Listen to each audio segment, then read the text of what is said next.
लोग कहते हैं आग लगाने के लिए सिर्फ एक चिंगारी ही काफ़ी है, लेकिन अगर आग लगाने वाली चिंगारी की वजह ही सिस्टम की खराबी हो या सिस्टम को चलाने वालों की लापरवाही हो, तो फिर हम इसका कसूरवार किसको ठहराएं? चिंगारी को या उस बेपरवाह सिस्टम को जो खुद चिंगारी की वजह बन सकते हैं? कराची का सबसे बड़ा शॉपिंग मॉल गुल प्लाजा एक ऐसी जगह जहां लोग खरीदो फरोख्त के लिए आते हैं, अपने घर बार छोड़कर रोजी कमाने आते हैं। लेकिन उस दिन वही गुल प्लाजा कई घरों के लिए इंतजार बनकर रह गया। वो जगह एक दहशतनाक कब्रिस्तान बनकर रह गई। कई माओं के लाल जलकर राख हो गए और जिनके घर था ही एक कमाने वाला, सोचो उनके ऊपर क्या कयामत गुजरी होगी। आज हम ये जानने की कोशिश करेंगे कि गुल प्लाजा में लगने वाली आग सिर्फ एक एक्सीडेंट थी या फिर सिस्टम की गलती का नतीजा थी।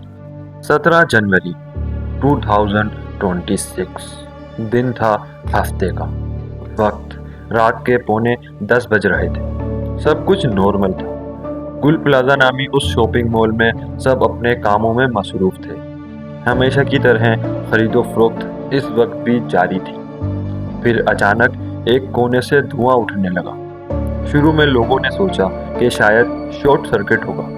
सब अपने अपने कामों में मसरूफ रहे, लेकिन कुछ ही देर में आग ने तेजी से पूरी बिल्डिंग को घेरे में ले लिया। किसी ने भी ये नहीं सोचा था कि उस धुएं को इग्नोर करना कितना भयानक साबित होगा।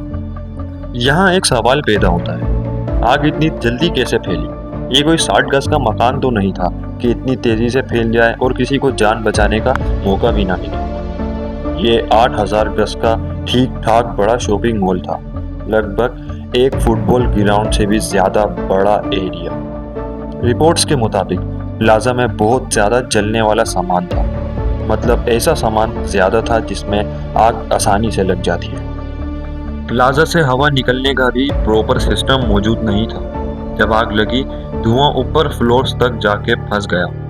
वहां से बच के आने वाले लोगों का कहना है कि धुआं इतना ज्यादा हो गया था कि हमारे बराबर में खड़ा हुआ बंदा भी नजर नहीं आ रहा था। धुएं की इस शिद्दत की वजह से लोगों को सांस लेना भी मुश्किल हो गया। कुछ लोग तो पूरी तरीके से सांस ना लेने की वजह से ही मारे गए। लेकिन एक सवाल है जो सबसे ज्यादा दर्द दे रहा है, लोग बाहर क्यों नहीं निकल पाए? कुछ लोगों ने बताया इमरजेंसी एग्जिस्ट बंद थे, कुछ जगह आयरन ग्रिल्स लगी हुई थी, फायर अलार्म या तो काम ही नहीं कर रहा था या लोगों को सुना ही नहीं दिया। लोग भागते रहे, लेकिन रास्ते कम होते चले गए। लिफ्ट बंद हो गई, सीढ़ियां धुएं से भर गई और वक्त हाथ से निकलता चला गया। इस हादसे में सिर्फ बिल्डिंग नहीं जली, इंसानों के ख्वाब भी जलकर राख हो गए। किसी ने अपने घर वालों को लास्ट कॉल की तो किसी का फोन अचानक ही बंद हो गया। एक औरत जो सिर्फ अपने होने वाले बच्चे की शॉपिंग के लिए आई थी, वो कभी घर ही वापस न जा सकी। एक जवान लड़का जो अपनी शादी की तैयारियों में था, उसका इंतजार आज भी खत्म नहीं हुआ।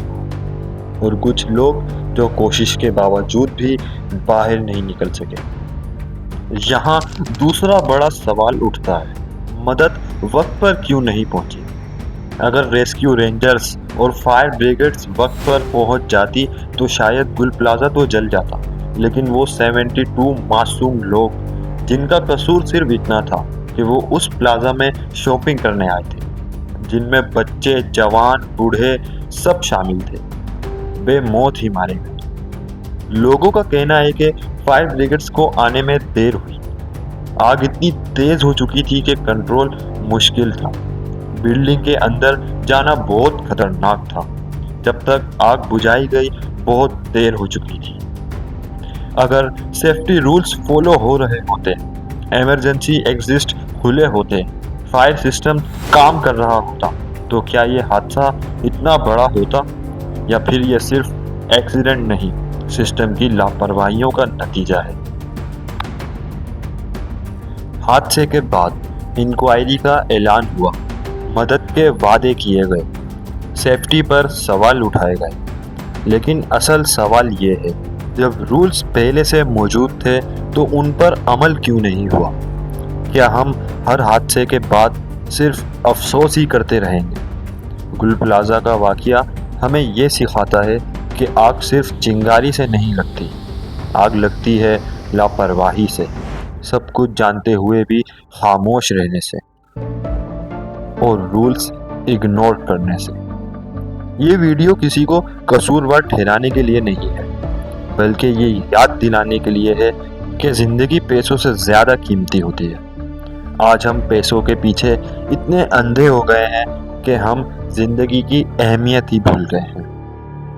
आज सवाल ये नहीं कि आग कैसे लगी, आज सवाल ये है, क्या हम अगला हादसा होने से पहले सीखेंगे या सीखने से पहले कोई हादसा हमें फिर कुछ और सिखाने का रास्ता दे जाएगा।